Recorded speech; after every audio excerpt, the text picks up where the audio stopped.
I wouldn't be where I was if I didn't have this awesome divorce. So Yes. like I wouldn't have Jared, I wouldn't have my health, I wouldn't have this business, I wouldn't have you. Like divorce is great. Same. The Ugly Truth of Divorce podcast with Sam and Leah, helping you not just survive, but thrive. So I go to these women's meetings. My girlfriend holds space for women to come, and we really just talk about all the things. And last night I was talking to one of the other ladies there who got a divorce, and hers was awful. It was like 6 years long. But she had come to that same realization, was even though it was awful and it's just such a difficult time in my life, it helped me figure out who I really was. And it brought me to this place where I can feel good about who I am and I can live a better life for myself. So, and that's the thing, like that is key. Yeah. Because when you're going through and this could be anything. I mean, when I lost my parents, like you could think of any crazy shit that you go through in your life. You have two choices.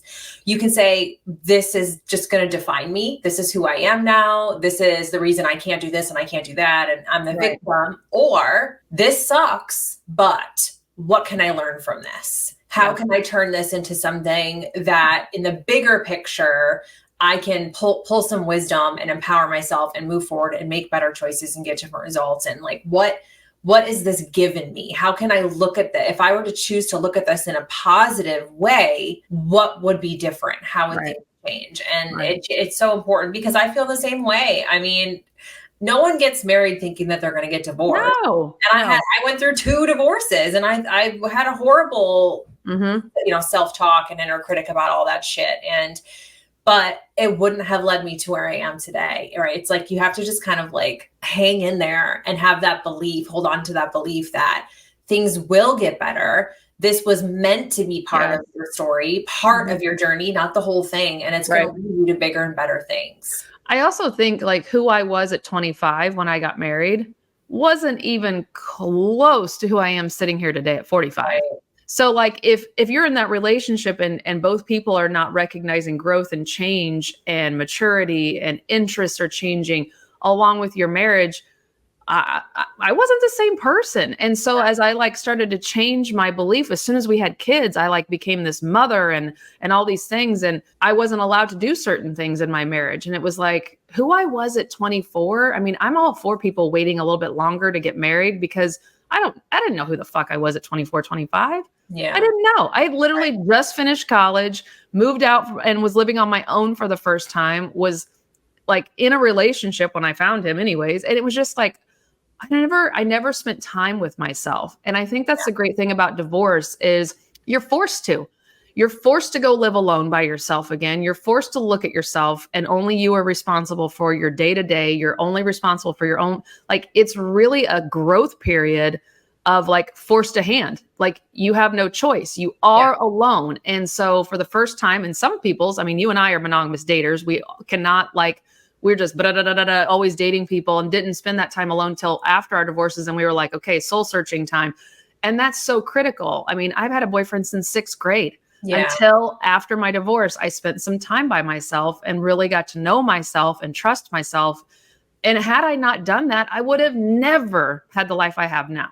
Yeah. I just would have jumped into another shitty relationship and never really like take that time to look. So I'm with you. Like if people can take a look at their divorce and there's going to be bad days, of course, but if you can really like just stop and pause and go, okay, I'm in it. How can I turn this into a positive? Yeah.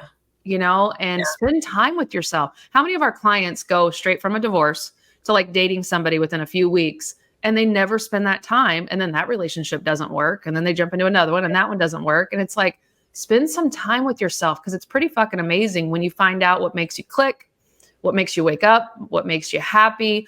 Like you really get to figure out who you really are. And it's fucking exciting. And how to meet your own needs. Like what are you, because I feel like that's where codependency comes in is you learn to rely on other people to make you happy, make you feel worthy, enough, lovable, fulfilled. Right. So when you can just stand on your own 2 feet for a beat and learn how to just do those things for yourself, it makes the Absolutely. relationships that much healthier, because then they're just adding value to your life. It's not something that you need. It's something that you can want and like, you know, add in, and it just makes things a little bit better. Right. That was me, is I relied on relationships for years and years and years. Like I didn't know how to be alone. I didn't know how to like myself when I was alone. I thought not being in a relationship meant I wasn't good enough. Something was wrong with me. Something was wrong with you. know? Yeah. So I was always trying to get into a relationship and rush things because I just wanted to be done. Like I remember that being my mindset. It's like, I just want to find my person. Like I just want to be done. I don't want to have to do this anymore. And that's how I found all the wrong people. Yeah, exactly. You know, but it is overwhelming, that first, you know, stint of being alone, and you're having to figure out finances maybe for the first time, the yard work for the first time, you know, changing your air filter in your house for the first time, like paying rent, like budgeting. Yeah, like going and getting help with your car when it breaks down. You're like, shit, where do we go? What do we do? And I'm not trying to stereotype, you know, that we don't know how to do anything, but when you're in a marriage, that person had jobs and you have jobs, and now you have all the jobs. And it's just, it's a culture shock sometimes of like, shit, I've never done this before. I have no idea who to call for this. And I leaned on my parents. I can't imagine being you and not having, you know, those people to call. I'm sure you have your friends that you had to use for that kind of support, but it is scary. But man, the reward I think is so great. And then the value that your kids get to see, like, holy shit, here my mom is being completely solo and figuring this shit out. I mean, my kids got to saw me put stripes in my yard. You know, I figured out how to mow my yard and make it pretty, you know, to fixing appliances, to taking them on little mini vacations that I could afford, you know, and then they saw me paying bills, and they saw me scrubbing toilets, and they saw me do everything for them, and then cheering in the front row at their sporting events. And I didn't have to have anybody next to me going with me, you know, to do things. And it's pretty badass, because now I see that in my kids. I see my kids being independent and doing shit on their own and stepping up, and I can fix that. I can do that. And I'm just like, they were paying attention. Right. They were watching, you know, they You're were definitely totally watching. empowering your daughter. I mean, Oh, I see it in the things she does, is she's independent. She knows how to do a lot of things for herself, and that's so great. And I think a lot of that, I think slowly we're going to start seeing more and more of that. I feel like even when you and I were growing up, it was like a generational thing. Like think about our parents, our grandparents. I mean, they get married right out of high school, right? Like that was the thing. You go to school, you get out of school, you get married, you have babies. And so I think that was still kind of programmed in us for a long time. And now we're breaking those generational patterns. We're learning that, no, you don't need to rely on a relationship. You can just do your own thing. And then if you meet somebody, great. But like, that shouldn't be your goal. Your goal is to like learn how to be independent, support yourself, and create a life that feels good for you and is fulfilling and fun and exciting, and all of that is possible. So I think us learning those hard lessons, that is part of like, for our kids, they're going to start growing up and learning that. You know, we have different goals now than what we were taught when we were growing up. Right. I agree. And I think, you know, it's a common question. We caught ourselves doing it just last night. You know, I was asking Joe, I was like, you know, so are you interested in so-and-so still? And she was like, no, Mom. She's like, I'm ready to focus on college. And Jared and I are looking at each other like, that is just not who we were in high school. In high school, we were like, who can we date again? Who can we date again? Who can we date again? So for her to be like, I'm ready to just focus on college, and it's fucking January and she's not going to college till August, we were like, we'll take it, you know, like, oh, okay. And that's just, it shows again that she is valuing herself. You know, she does her self-care every single night. She goes to bed at a decent hour. She's up making her breakfast. Like, she has really absorbed all the things that I wasn't doing at that age. I mean, I wasn't that mature. I wasn't that self-focused on taking care of my body. She goes to the gym. She goes to therapy. Like, I mean, she's going to be a catch. I'm going to tell you that. She's going to be a great catch. But she's watched me struggle and fix it, you know, and so she's getting ahead of the game. Are going to be a lot higher too. Settle in a relationship because she doesn't need to do that. Yeah. I mean, and that's the perk of like, you get divorced, you go through the rough patch, you start figuring out who you are, you build yourself up into this amazing person, self-reliant, self-trusting, love yourself. And then you find somebody amazing, and then your kids get to watch you be in that amazing relationship when all they've really seen in the past was shit. You know, you mistreated, you have no self-esteem, you becoming a people pleaser, you're an enabler, you know, somebody's abusing you, walking all over you, mistreating you. They were watching that even at young ages. They were absorbing all that negative toxicity. And now for her to see me in a great loving relationship, she sees us argue. She sees us snap at each other every once in a while, but she also sees us love on each other and give compliments and praise and accolades to each other too. And she would have never seen that had I stayed married, you know? So it all has worked out the way it was supposed to work out. The only thing I think I would have changed is getting my mindset into it towards the positive way earlier. Right. You know? Yeah, you were kind of stuck in the shitstorm for a long time, and which a lot of people are, because you feel like you're drowning. Like when you can't see the light at the end of the tunnel, it's like all you can focus on, because it's so high stress and high anxiety. And but yeah, we talk about this. So okay, let's dive into that. Like what kind of things do you think you would have done differently sooner to help get to where you are right now? How long is the show? Okay. So first thing I would have done is gotten therapy a lot sooner, to work on not even my marriage shit, to work on my shit, like my self shit from whatever, from the past. I would have worked on that. Secondly, I would have opened up to the people that I trusted, which were my parents. I kept them in the dark for way too long about how bad it was. I would have picked up. Which a lot of people do, because they don't want burden my parents. Like, until you're ready to walk away, you don't want other people knowing what's going on, telling you that you need to be walking away. Yeah. And they already hated him anyways. I mean, we eloped. They didn't like him. So going to them and being like, you were right, was not something I wanted to do at 29, 30 years old. Like, I wasn't to that elevation of like, they're not going to judge me for it. They're going to love me for it, you know? But therapy, I would have quit drinking. I would have looked at the 5 people I was hanging out with, and God, they were not the 5 people I should have been hanging out with.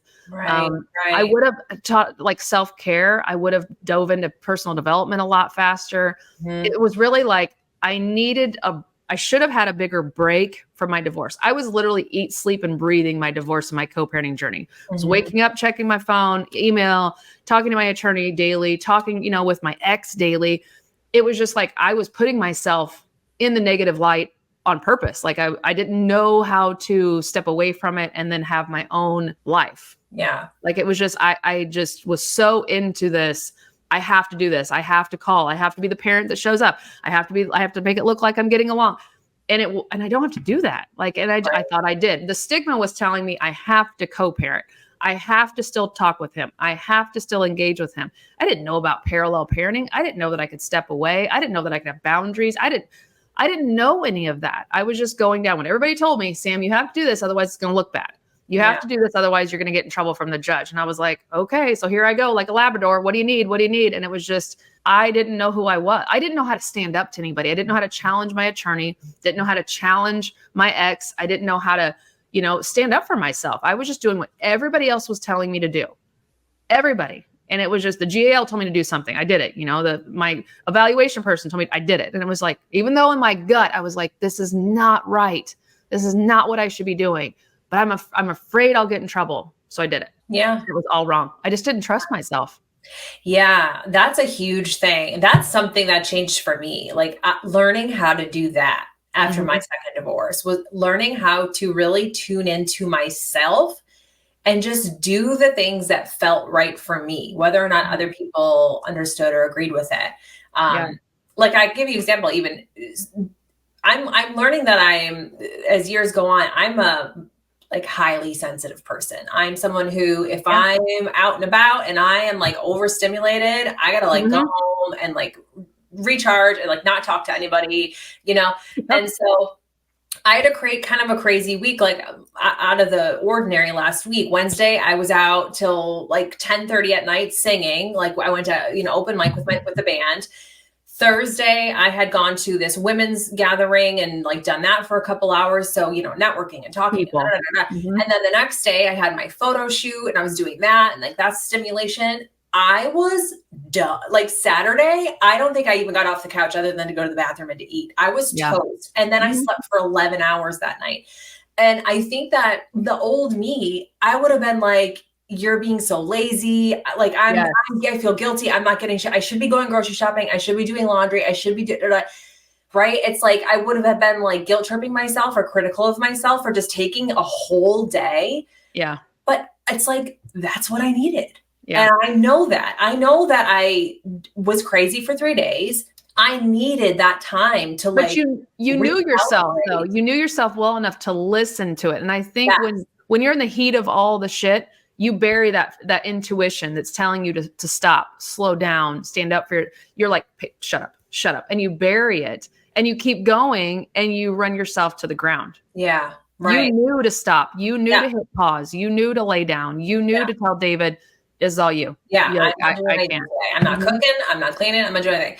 Right. And did your partner respect that? Oh, always. He's the best. Yes. He's like, do your thing. I'm like, I don't want to, I said something like that. Something like, I don't want to, I'm done today, or I want to check out today, or like something like that. He's like, check out. Like, he's like, do what you got to do. I took 2 naps. I mean, I was like toast. I'm telling you, like, it was so much stimulation. So, so I do have a partner that's very supportive, which is awesome. And so it's things like that, like learning. And that can go for everything. All of the choices I make now, before I make them, I tune in with myself and I think about it and I go, like, what am I feeling? Is this something I'm like really drawn to? Is there like resistance? And if there is resistance, where's that coming from and why? And like, does this mean that this isn't? And I think just doing that has changed so many things in my life because I'm more connected with myself and I do trust my intuition and I do listen to my gut, and that changes the results that I see in my life. Right. I do think, having that partner that allows you to be yourself gives you even more confidence to say those things. Last night I am having like a cold in the morning and at night. So it's obviously sinus shit. And I talked a lot yesterday. I worked for 8 hours talking and I laid down. And as soon as I laid flat, I just got congested and I felt like shit. And then I started to feel like, I'm sorry, but I'm like, it's 9 o'clock and I am dead ass tired. And Jared was like, but you worked all day. You should be tired. And it's like, you're right. Like it's okay that I'm tired at 9 o'clock. Where before, if I was a single mom, I'd be like, okay, now I got to get up and do the dishes and I got to do the laundry and I got to make sure tomorrow's prepped and I got to make sure the lunches are packed. And it's all this like hustle and bustle and not pausing to just, you're tired. You don't feel well. Take a fucking break. But I think the stereotype of being a single mom or a single parent, it's all you. But like, I think you ask what I would have changed, I prioritized my house. And I think it's part of me. I didn't have control over a lot of things. And the only thing I had control over was my house in my divorce and my early co-parenting journey. So I was OCD about my house. I mean, this shit was clean. Closets were organized. Towels were folded to a perfection. Like I was obsessive about my house, so much so that I didn't parent as well because I'm like, guys, I got to do dishes. Guys, I got to fold laundry. Guys, I got to go mow the yard. Like I was doing a lot in the first few years of prioritizing the wrong things. Instead of, bitch, you only have your kids 50% of the time. Do that on the other days. Yeah. Do 6 loads of laundry on a fucking Tuesday instead of, 1 every night and just play with your fucking kids. And I just didn't have that mindset to stop that control issue. I didn't recognize it. I didn't recognize it because I had no control in my divorce and everything was going crazy. I became obsessive about my house and pushed my kids away. Like, go play with each other. Go, you're fine. You'll be okay. Mom's got to go do this, load of laundry. Right. And I look back on that. Knowing like when to just kind of let go, like what kinds of things can wait and what kinds of things need to be a priority. Absolutely. So I think had I opened up to my mom about it, she would have said, Sam, you're obsessing. Like she would have been able to diagnose me in 2.3 seconds and said, who fucking cares about the laundry? But in my mind, I had to control something. So I don't know. Let me know in the comments or wherever you're watching this or listening, have you realized that you're doing some things that you need to stop and that you need to make this change? You need to prioritize yourself. One thing that Jared always tells me is he's always like, your body better than like I've known anybody to know their body, because I can be like, oh, I'm ovulating. Oh, like I'm going to have a solid poop. Like I can just, oh, I'm getting a headache. Like I know what causes it. I know how my body feels. And he apparently doesn't register with his body as well. But I can tell a lot of things about my body. And like yesterday, I knew that I talked a bunch and I started to lose my voice at the end. I'm like, I'm gonna be sicker than a dog by the time I go to bed because I just knew I was overworking myself throughout the day.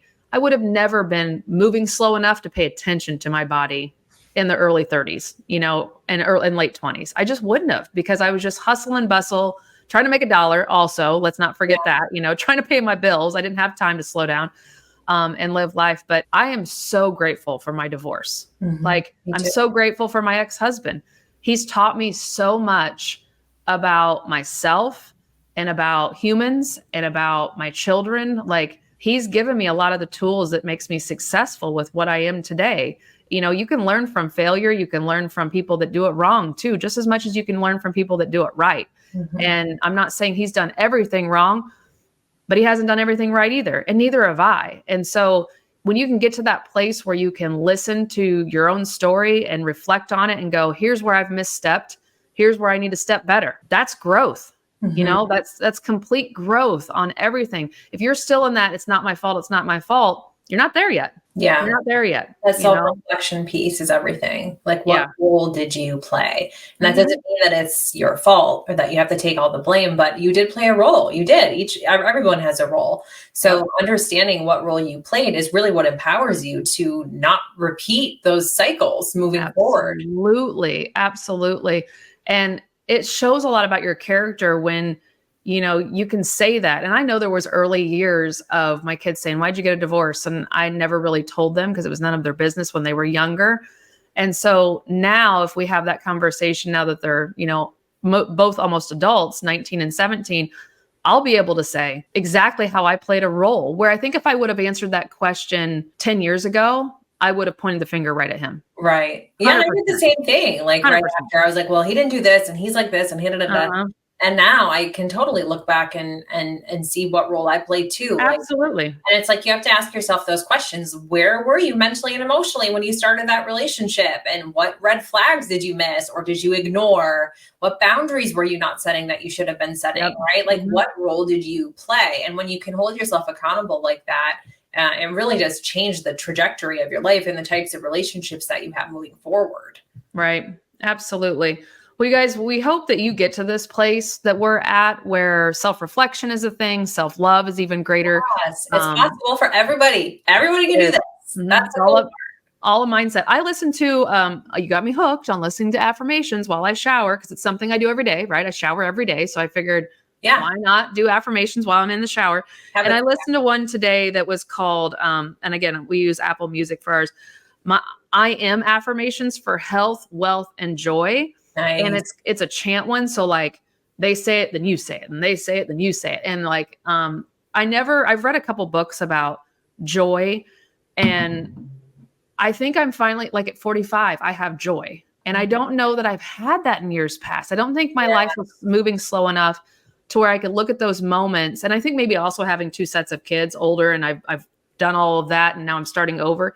I can look at the littles and find so much joy. And now I can look at my bigs and go, man, this is a key moment in your life. And I can see it now for what it is instead of being so like hustle and bustle. So and you were in survival mode a long time. Yeah, for a long time. For like decades, I was in survival mode. And so I think I'm learning, I think to me, in order for me to kind of channel and tune into my joy, that means connecting more with my inner child. That's the work that I'm doing now for myself. That inner work is like still inner child healing stuff, and just learning how to play and like be goofy, you know, and to be able to do that without needing to like take a gummy. Exactly. To be able to like just tune into that on the regular. Well, I think that has a lot to do with not drinking anymore too. Like, you know, I've been to a couple wedding receptions since not drinking. And it's like the old me would have, you know, a couple cocktails and get on the dance floor and act like a buffoon. And now I'm still on the dance floor. So it's like, I never needed that alcohol to have fun, you know, to let loose and just to find joy in that moment and dance and be fun, you know, like, but I always thought I did. Well, after a couple beers, let me, then I'll get out on the dance floor. And it's like, if you really want to go have fun, you can go have fun sober. You can really do it. But it is like, I do think for me personally, it's having the two sets of kids, as much as it's exhausting, has taught me a lot about finding the joy every day of like something they're doing. You know, yesterday, all of us sat down and played like this. It's called Zingo. It's a game. But just watching my two little boys play this game, Joe came home, she played, and it was like, that was a core memory for me, as all of us sitting there playing that game. Where before, because Jared and I had a big talk last weekend about, you got to take time off work and play with us, play with these kids, you know, because I was talking about, I feel so bad. I'm working all the time, blah, blah. He goes, fine, from 4 to 6, we play as a family. 4 to 6 every day we play. No phones, no computer. Get off your computer. You can stay up late and do email. 4 to 6 we play. And so that was that time period. And I'm like, why have I not done this before? Yeah. Why have I not just like, I mean, I did occasionally, but not like that. I mean, we were a solid 2 hours of playing with those kids and they fell asleep like this because they got to have their love tanks filled all night. And it was just, I think for me, boundaries with yourself. Yes.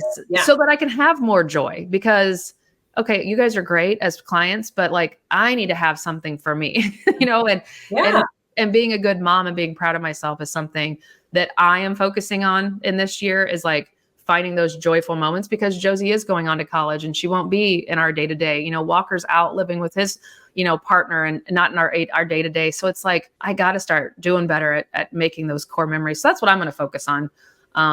Is those core memories with the kids as we're going into a new chapter with moving and everything this year. So it's a lot of change getting ready to happen. And the only thing I know to absorb the change is to have a constant, which is taking care of myself, self-talk and all that. So you guys, you'll get there. It's baby steps, you know, start implementing stuff, whether it be therapy, whether it be, you know, group coaching with us, which I'm telling you, the women that are in group coaching and even the dads that are in group coaching are killing it on having connections with other people. They're getting coaching from us and from the other people with them. Yeah. You know, they're relating to each other. Right.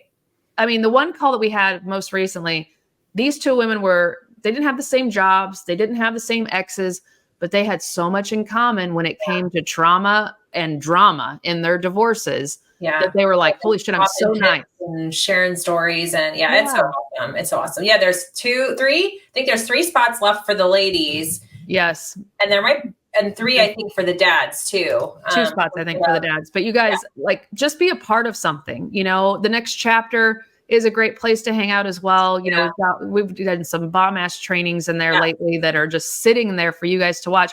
There was a woman that I consulted yesterday. She goes, I just became a member of the next chapter. And she goes, I cannot believe how much content is in there for only $30 a month. I know. And then you get an email also every Tuesday with a recap plus extra resources in there. I mean, it's pretty crazy. We get yelled at by our marketing and coaches. By our business people, they yell at us that we only charge $30, but we're like, you know,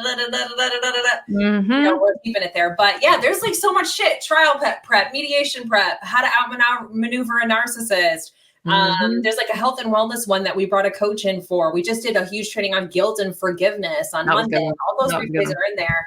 And then we got some really good ones coming up. There's the one, how to help your kids maneuver through a relationship with a narcissist. So if your ex is a narcissist, how to empower your kids, that's coming up. There's some next week is how to communicate through co-parenting with a high conflict person. We're going to cover all the do's and don'ts and things and the fuckeries that probably half of you, if not majority of you, are doing wrong with your communication style. So we're going to cover that as well. So that's just who we are. We want you guys to have the tools that we didn't have, you know, so we're creating them and giving them to you. But, you know, we come on and we do these podcasts, but we want you to be inside of the next chapter so that you can be in touch with us directly, you know, and get your questions answered. And, that's the other thing to do. You get Q&A. So you get live Q&A. You can ask us any questions. Crazy.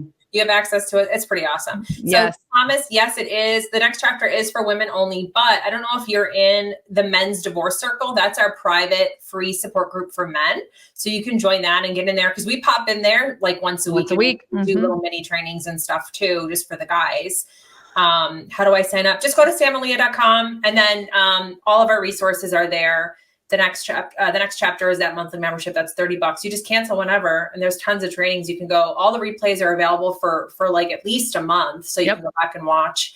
But every Monday we pump out a new one and it's live. And there's a lot of good shit in there. Absolutely. And then we have 2 workshops coming up too, you guys. So if you go to samandleah.com and you scroll down, there's like Leah resources, Sam resources. Sam's got a parenting plan workshop coming up. What are the dates for that? I'm telling you, I just changed this workshop. It's February 5th, 6th, and 7th. You meet with me for an hour. You can sign up to be in the VIP Q&A, but I have changed the workshop in a way that if you've already taken it, you don't need to take it again. But this workshop is the foundation to understanding divorce with a high conflict person. I'm going to talk about the falsehoods that your attorney's trying to blow up your ass that aren't going to work with a high conflict person. I'm going to tell you all the scary things that your ex is probably going to try to do in the next few years of co-parenting and how to prevent them by having a fucking stellar parenting plan, getting those details locked in. And then you guys, my parenting plan that I build for people is phenomenal. But unless you have Leah's workshop with boundaries, which is coming up, when is yours? Right. The February 16th and 17th. Correct. Yeah, because if you don't know how to set boundaries and maintain those when you're dealing with somebody who's high conflict, then you can't really hold up anything that the parenting plan has for you. So it does really go together really well. Absolutely. And this is my jam, you guys. Like, I'm the boundary bitch. Okay. I know how to, I will teach you exactly how to set and maintain boundaries with somebody who even gives you pushback if they are high conflict, like co-parenting, even if it's your parents or if it's your sibling or if it's with anyone. I will teach you how to set boundaries, what that really means, what that looks like, where you need to be implementing them into your life. So many tools. And so it's 2 days, and there's a live Q&A each day too. So if you want to stay and hang out with me, ask me any questions, I'll give you like tailored guidance. I am not planning on doing this again. I'm doing, Sam, I was telling Sam, I did it once last year. Everyone loved it. I decided to do it again in February, and I have no plans to do it again. Honestly, I don't think I'm going to, because we got a lot of shit. We got a lot of stuff that we're working on, and a lot of things are going to be happening. And so I just don't know that I will even have the capacity to do it. Yeah, the bandwidth. So get in there. I also give you there's just so much stuff. You get to hang out with me, teach you boundaries. And then the second part is all about like how to find peace, decrease stress, decrease anxiety, actionable steps and tangible tools that will help you maintain a healthier well-being through all of this. Because sometimes boundary setting is stressful in and of itself, because you're so worried about the person's reaction to your boundary and like what response you're going to get. So I'm going to give you everything you need to literally be able to set boundaries like a badass. Yep. And then there's the Q&A, and then you get guides at the end. I have like PDFs full of a bunch of shit for you guys. And so go to samandleah.com. You can scroll down to Leah Services, I think, click that and definitely get signed up. And then you guys, in February, we're going to be starting something new that I'm just going to give you a tease of understanding and knowing that you will get to know us on a completely different level. Yeah. Completely different level, that it doesn't have to do with divorce, doesn't have to do with co-parenting. It just has to do with Sam and Leah. Us, it's going to be being moms, being entrepreneurs, being divorcees. I mean, it's all a part of it. It's our journey. We're taking you with us. Yep, absolutely. So you guys have a kick-ass rest of your week, and we'll be back. Let everybody know that you love this episode. Let us know, share it, like it, pass it along to a friend that needs it so they don't feel so alone. Have a good week, guys.